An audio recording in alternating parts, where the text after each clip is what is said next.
entitled Gender Equality, Breaking Barrier, Equal in Every Role.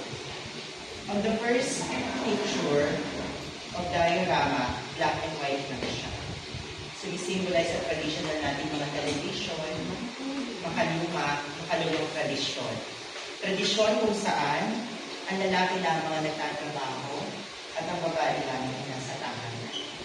Ngunit datapot subalit, malaking sa gender equality, meron tayong tinatawag na shared household, which is, pwede rin naman sila lang gumawa ng mga pambagay na gawain at ang babae ay magtrabaho, katulad ng work from home, police at workforce.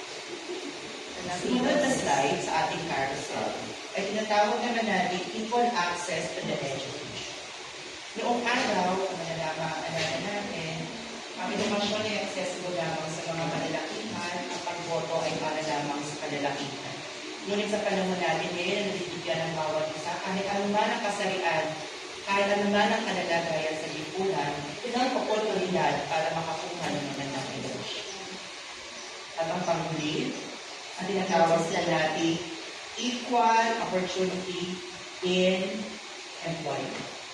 Before, kapag sinabi natin na pagtatrabaho, kalimitan ang nagtatrabaho ay ang ating mga asawang lalaki lamang.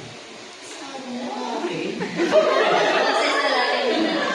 Isa sa ng mga gawain pang lalaki katulad ng engineero. Boses na lang.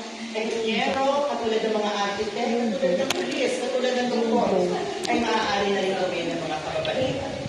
Ganon din naman ng mga babae, ang mga lalaki, sa panahon natin ngayon, noon ay nakikita natin ang kalimitan ng mga gawin ng mga babae. Katulad din natin, katulad ko, katulad ni Sir, katulad natin lahat, pwede rin tayo makikita. Ang pinalalaman ng aming carousel of gender equality.